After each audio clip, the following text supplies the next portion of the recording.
Welcome to Top Notch Online TV, a paragon of excellence.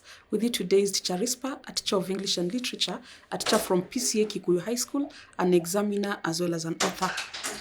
We continue with further tackling a silent song, and today we are looking at a story all the way from Nigeria, a story by the name of Ghosts. Ghosts is a story written by Chimamanda Adichie, and we go to the relevance of the title. When you're looking at the story and calling it ghosts, what are we really considering? When you're talking about ghosts, maybe I'll start with the physical ghost that people know of. We are looking at the main character, the narrator. He keeps telling us about his wife who has died, but she keeps visiting him, massaging him, and he feels drowsy. He gets peace and he ends up sleeping well. That is one of the reasons why the story is called Ghosts. From another approach, we're also looking at people dealing with the past, something that has happened, but it has refused to leave their minds. They're dealing with ghosts, and the ghosts are mainly of the war that was experienced in Biafra. These memories are still fresh in the minds of some people. They are coming in form of ghosts. Another relevance to the title Ghosts, we see yet another ghost in the form of a character by the name of Ikenna. Ikenna, people had believed that he had died, only to see him later as if it were a ghost that had come from the dead. At the same time, Ikenna has experienced a lot of change. He is a former shell of himself. Therefore, it is like we're dealing with a new form of Ikenna. We're looking at Ikenna as a ghost. That is the relevance of the title. About the setting or the background of the story, we need to understand about the allusion of a certain war that happened in Nigeria. The war was called the Biafran War. The Biafran War was about some section of Nigeria, the section of Nigeria that had the Igbo people. They wanted to secede from the major country that you're calling Nigeria. To make this happen, to prevent this from happening, the federal government waged a war on the militia, and they ended up reclaiming the country, and it became Nigeria as a whole. We are talking about events around 1967, at the beginning of the Biafran War, that lasted 1967 up to the 1970, and also the aftermath of the war. Years, you're talking about years such as 1976, years such as 1980. That is the setting of the story Ghosts. We further now go ahead to understand the plot analysis of the book. When you're understanding the plot analysis, we prefer to take an episodic approach, and we're now going to divide the story into the various episodes the story underwent. To begin with, let's call the first episode A Visit to the University Bursary. The story unfolds with the main character, who is still the narrator, by the name of James Nwoye. James Nwoye had been a professor at the university. He is currently retired, but then he needs to go to the university bursary in order to claim his pension. However, they look at him with apologetic stares, and they're telling him that his pension has not yet kicked in. As he is in the university bursary, he encounters a number of people. These ones I would like that you concentrate on the number of people he encounters. One among them is Vincent. Vincent used to be Nwoye's former driver when he used to be faculty dean. We are learning that he held a position while he was a lecturer at the university. He used to be the faculty dean, and then assigned to the dean was a driver, a chauffeur by the name of Vincent. Vincent is glad to see the professor. They end up exchanging pleasantries. He ends up asking about the daughter Nkiru, who is currently based in USA. We are learning that their relationship had been a warm one because he used to drive the family. We learned that their relationship had been warm. He used to drive the family around, and One among the examples that comes to Nwoye's memory was his constant behavior of always reading his newspapers, a behavior that the professor did not encourage. On this particular day, Vincent is complaining about the economic conditions they are undergoing. For instance, he is also retired, but then he has taken up a job as a cobbler. He is mending other people's shoes. And these people, he is complaining, the students who are residing in the hostels, they barely pay him his dues for repairing his shoes.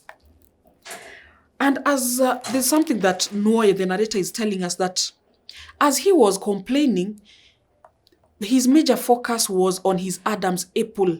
The Adam's apple on Vincent's throat was bobbing in such a way it was threatening to explode out of its skin. Also, within that compound of the university bursary, are other people, even messengers, drivers, that have come to claim their dues that they deserve. They've come to claim their dues that they deserve. However, it is like the third time they've come to claim, but they're being told it is not yet there. We see that these people are suffering. They even go ahead and they are cursing the university VC. According to the word around, some of them are saying their money not being available is as a result of the VC who has embezzled the funds, and he is storing the funds in high interest accounts. He's only thinking about his well-being. Others are accusing the Minister of Education. He's the one who has been accused of siphoning the funds. Therefore, these people are suffering. There is no money to pay for their pension. Out of anger, the people end up cursing the people responsible for them missing their money. They're talking about, may their children's children not have children. They're also talking about, may they get a bout of diarrhea. That is some kind of cursing that comes about because of the way the people are suffering because of another person. Still at the university bursary, our first episode, we get to encounter some people who are now calling upon Nwoye to buy for them some food. They're saying that hunger will kill them. We are still seeing an element of poverty. People are about to die out of hunger. And because of this, we see that Nwoye extends his generosity. He ends up buying for them some groundnuts as well as a bunch of bananas. And then he leaves them behind as they're arguing on who will be to do the sharing out of the meal that has been availed to them. As he was still about to leave that university bursary, we see that someone calls his name. And when someone calls his name, we see Nwoye turning back and he realizes that it is someone by the name of Ikenna. According to what he knows, Ikenna had died immediately on the onset. He had died immediately at the onset of the Biafran War. Therefore, he's amazed. He's thinking, is Ikenna a ghost? According to his people, we are being told they used to get some sand and throw to the person to ensure that the person was in real existence and the person was not a ghost. Now we are going to the second episode that we are going to call the Biafran War and the Memories. About the second episode, we see Nwoye and Ikenna exchanging stories about the Biafran War and the aftermath of the war. According to what we learn, Nwoye had thought that Ikenna had died because of a certain scenario that had taken place. The militia, the people who were fighting on the side of the Igbo, they wanted the Igbo people to become independent, to form their own country. Now they're the ones you are calling the militia. The militia were fighting against the federal government, and Nwoye remembers an episode on that particular day when they were being evacuated from their university premises. Women were carrying boxes, children on their backs, men were carrying luggage. At the same time, they were carrying some food, even in form of yams, as they were being evacuated. And we were looking at the children were barefoot. Then, as they were leaving the university premises, they encounter Ikenna. Ikenna was driving in. We see that Nwoye tries to caution him, you can't go back. And there was the ricocheting of the bullets. There was gunfire, the sound of gunfire. They're warning Ikenna, you can't go back. But he's adamant that there's a manuscript that he has to acquire. Therefore, he goes ahead and returns into the university premises. Later on, they get wind of a story that 2 lecturers had been murdered. One of them had argued with the federal soldiers. Without a doubt to everyone, they believe it has to be Ikenna. Ikenna had a certain kind of character trait that you can call defiant. He used to go against what is being told. At the same time, he used to be someone who is aggressive, characterized by arguing, a character characterized by arguing. Now they are very sure it has to be Ikenna who argued, and because of that he was shot. Therefore, when he sees Ikenna, he does not expect. This one looks like a ghost that has arisen from the dead. As they further exchange details about their past, we get to learn that the place that they had stayed at had already been taken hostage the same day that the people were vacating. And a month from then, we learned that Ikenna had gone aboard a Red Cross plane, and he had been taken to Sweden. That is where he has been spending his life up to date. We are also learning that he had lost the whole of his family through a bombing. Therefore, he was not seeing any reason as to why he should come back to Nigeria. But then there's something fishy about his narration. According to Nwoye, he never heard of people who had left Biafra that soon. He only remembers about some children who had been flown out to Gabon later on as the war was advancing. But then Ikenna is not willing to shed any more light than what he has said. We are further learning that when Ikenna asks about Nwoye's daughter by the name of Zik, according to Nwoye, the war had taken her. He further goes ahead and he is inquiring what happened to your wife. Was your wife's name Nena? But this guy refutes the naming of his wife as Nena. He goes ahead, corrects Ikenna, telling him that the name of the wife was Ebere. But Ebere has also died. Upon the information that Ebere has died, we are seeing that Ikenna is moved emotionally and he sheds a tear. The memories of the war are still fresh in his mind. We are talking about ghosts. The war is no longer with them, but the effects of the war, they still live with them. And about Nwoye, we are also seeing that with his family, he went ahead and he also left Nigeria and he was situated in the USA. They had already lost one among the daughters who was Zik, but God had blessed them with yet another daughter, and they named this daughter Nkiru. Nkiru with the meaning of what is ahead is better. This naming of their child is like an indication that they should focus on the future. We're also seeing other effects of the war, that the war had led to destruction of property. There is a time that after the war ended in 1970, they had come back to what used to be their house, but what do they find? He finds that his gown, the one he had used during graduation, it had been used by someone to wipe something. Even the bathtub, there are things that looked like feces. At the same time, the piano of Ebere was missing. So we're also seeing yet another effect of war, an effect of war that we are calling destruction of property. Also with the war came difficulties to an extent that people had to be given food aid. We are seeing that the Red Cross used to bring aid and also evacuate people in a plane. But then there used to be a general by the name of Gowon. Gowon had, with his people, bombed the aeroplane that was being used by the Red Cross, and therefore they had to retreat. We are seeing that this one had really infuriated Ikenna. Ikenna decided he can no longer be working closely with the Red Cross team. He looked at them and he considered them cowards. And we are looking at yet another episode that we shall be calling the another episode 3. Let's call episode 3 Ebere's visits. We are being told that Nwoye was not the kind of person that was superstitious. He never used to believe in things such as ghosts. But then 3 weeks after the burial of his wife Ebere, he claims to have been visited by the spirit of his dead wife.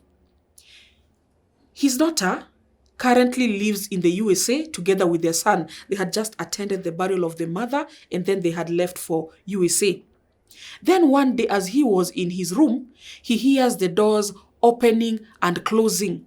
And there wasn't that much of wind on that particular day. Later on, according to Nwoye, he says that he felt his wife massaging his arms, massaging his legs. And after this, it sent him into some kind of relaxing drowsiness and he was able to sleep well. We are looking at now the visitation of this man by his late wife, who is now a ghost, is some kind of the living holding on to the past. It gives them some kind of solace. And he is very reluctant to tell people about Ebere's visits. For example, there's a time he mentions to Ikenna that she visits me. And Ikenna, being an educated man, Nwoye knows that this man does not believe in superstition. He quickly corrects himself, citing that Ebere used to visit the USA. That is what he's trying now to change his story and for the story to now look like that is what he had initially meant. We're also seeing that he is reluctant to confide in the daughter who is in the States, Nkiru. Nkiruka, they simply call her the short form of the name, Nkiru. Nkiru, if she hears that the father has been visited by the late mother, the daughter will think, my father now is reacting out of loneliness. And because of that, I will need to bring him to live with me in the USA. Therefore, the visiting of Ebere, and he is very sure that it usually happens, he is reluctant to tell anyone about this story. That is episode 3 about Ebere's visit. We are going to yet another episode that we're calling Fake Drugs. Ikenna broaches the subject about fake drugs. He had read the story about fake drugs that are circulating in the country. And at a certain time, Nwoye is thinking, might he have heard that my wife died as a result of fake drugs? Nwoye, some part of him, he is not sure, but some part of him is almost convinced that what killed his wife were fake drugs. The wife had been admitted in hospital, but she was not getting any better. But he only said, his comment to that was that fake drugs are not good, and they ended up burying the story. He later watches something over the news and something about an interview on the television. On the television, someone had been brought in to be interviewed and the person was brazen enough to face the camera and the person was defending his drugs. The person was saying, my drugs do not kill people, but then they will not cure you for your particular disease. Therefore, he is admitting to his drugs being fake, but he is denying the fact that his drugs are killing people as if it is any better. All the same, his drugs are inefficient. And Nwoye hopes that this person will be brought to books. That is the episode about fake drugs in the country. We are going into our last episode that we shall be calling The Current Life of Nwoye. Nwoye has been a person who was a professor. Then because of the war of Biafra, there's a time he had to leave for the US. Later on, he missed home and he came back home. He is now claiming his pension funds. I want to look at his current life after the war. What is he up to? The way Ikenna had asked him, what do you do nowadays? According to him, his life nowadays is marked with some kind of getting used to a routine. His life is marked with some kind of routine. In his routine, we are being told he lives at the university campus, a kind of life that is lonely. And people are wondering, why would he live a lonely life in the university campus? Another thing we are seeing that he justifies this life. He doesn't see the problem with this life. He sees that this is my kind of life. He justifies it. He says he eats well. His housekeeper comes in at least 5 times a week. His daughter sends him money from the US, and at the same time, he keeps up with current affairs by watching BBC and the likes of CNN. And while he is living his current life, he is always hopeful for some kind of connection with the outside world. The connection comes in form of his daughter, who regularly calls him, and they get to even speak with his grandson. But according to Nwoye, he is not happy with the fact that the grandson cannot even understand their native language of Igbo. And if his daughter does not call, he tells himself he'll have to retire to bed, and hoping to hear the footsteps that are very familiar to him, the footsteps of his wife whenever she visits. That is it about the plot summary of the story Ghosts. Apart from the plot summary, in this particular episode, we are also going to look at the characters and characterization. We look at the people involved in the story as well as their behavior. Let's start with the main character. Let's talk about Nwoye. Nwoye, we are being told, was a professor of mathematics at the university. He was a graduate, in fact. At the same time, we see that he is, apart from that, we see that Nwoye had been married to a woman by the name of Ebere. Ebere had, presently, Ebere was dead. Within the war, he also lost one among his daughters by the name of Zik, and he also had another daughter by the name of Nkiru. About his character traits, let's look at him as intelligent. We are looking at his character of being intelligent because he had been a professor at the university. Apart from being a professor, there's a way we know he's intelligent when he juxtaposes his intelligence with the colleagues that are in the Department of Sociology. According to them, they look at the people in the Department of Sociology as empty vessels compared to the people who are involved in pure sciences. Like he himself, he is a professor in the Department of Mathematics. Apart from him being intelligent, we look at yet another character trait of Nwoye. Nwoye is someone you can be calling patronizing. Patronizing person is one who holds a superiority complex against other people. And you're looking at whenever he describes himself as being intelligent, he compares it with his colleagues within the departments of arts. An example, in case we are talking about the Department of Sociology, he looks at them and he thinks that they are empty vessels. He adopts that kind of superiority complex against them. We call him patronizing. We're also going to look at Nwoye as someone who is generous. We remember the episode that the people were telling him that the hunger would kill them, and asking of him that he buys them some bananas. He ends up buying the bananas and even tops it up with groundnuts as well. He is generous. A third character trait, let's look at Nwoye as being hypocritical. Nwoye, there's an episode he tells Ikenna, and this episode is marked with a lot of pretense.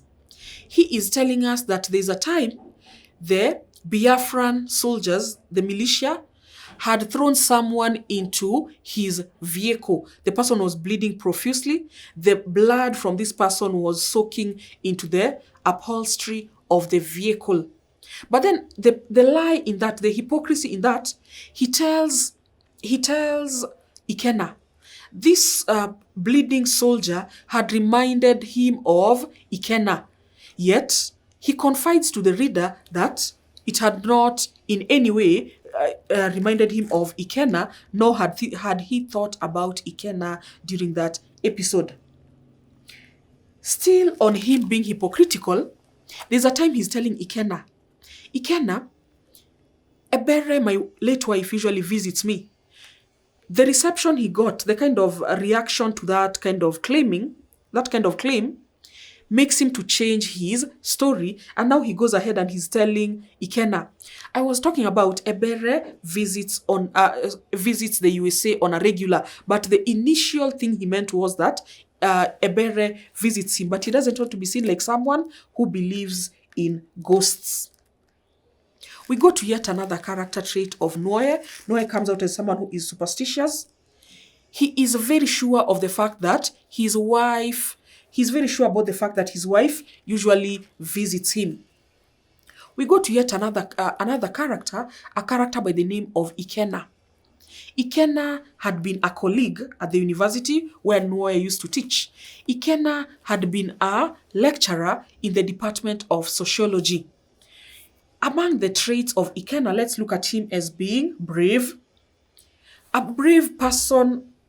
We are looking at Ikenna and others are describing him as brave. There is a scenario where that Nwoye is narrating to him that the retirees have not been paid, and he's asking why are people allowing the situation to be like that. And this reminds Nwoye that he was someone that can be described as intrepid.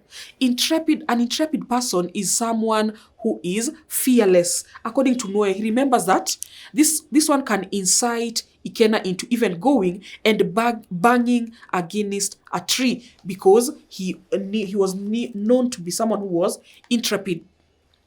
Another character trait of Ikenna, he is someone who is rebellious or someone who is defiant, someone who goes against what has been said. Example number 1.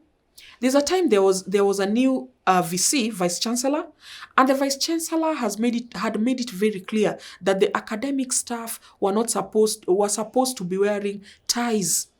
And Ikenna does exactly the opposite of that. He continues to wear colored tunics. He does not abide by what he has been told. Apart from that one illustration of Ikenna being defiant, there is yet another illustration of him being defiant when they were going out of the university campus. Nwoye warns him that you cannot go back that way. But we see he does exactly the opposite. He decides he will go back inside because there's a manuscript or there's some work that he had to get finished with. We're also looking at Ikenna with yet another character trait. Let's call him aggressive. An aggressive person is characterized with arguing and attacking others. We are seeing that he used to be someone who was very argumentative and he used to mock people who did not agree with his ideas. If you're against his ideas, he would make fun of you. It brings out his aggressive character trait. Apart from that, you're seeing that his aggression makes him to want to petition the government to better the standards of living of the non-academic staff. We go to yet another character, a character by the name of Nkiru. Nkiru, they simply call her Nkiru. Nkiru is a daughter of Nwoye as well as Ebere. She is a doctor and currently living in the USA. She has a son. And about Nkiru, she has not been dwelt on a lot, but we get to know her as caring. She is caring or concerned. Her care or concern comes in the way she sends the upkeep money to the father, and she's also calling the father on a regular. She flies back to attend the mother's funeral. We see that Nkiru is someone caring, concerned. At the same time, we see that Nwoye is very much careful not to be known that he is seeing the ghosts of his wife because he knows that the daughter, out of care, will make sure that she takes him to go and live with her in the States. Apart from caring and concerned, let's look at Nkiru as someone who is alienated. Nkiru is alienated, someone who is detached from her own people, and she is embracing the Western culture. For example, she is a doctor trained in Nigeria, but she prefers to live in USA, and we are being told it is because of better opportunities. Away from her preference living in the USA and training as a doctor in the USA, we're also seeing that whenever she's calling the father, she has an accent that is American. She'd rather adopt an American accent, it looks like it is something prestigious. She is alienated. And further on that character of being alienated, her son has not been taught his native language. The son cannot understand a word in Igbo. Finally, we look at yet another character, a minor character by the name of Ebere. Ebere is currently dead. She's what you can simply call a shadow character because she is no longer existing. We don't see her coming and speaking to us. About Ebere, we can only conclude what has been said about her. And about Ebere, we can say that she's kind and generous. During her funeral, we are seeing that Vincent, the driver, had nothing but kind words to say about her. He remembers that when he used to work as their chauffeur, this woman used to give old clothes that belonged to her daughters. She would hand them down to Vincent so that he can give them to his children. That brings to a close our first episode. Thank you for joining us, and we shall come back and we shall be discussing themes in yet another episode.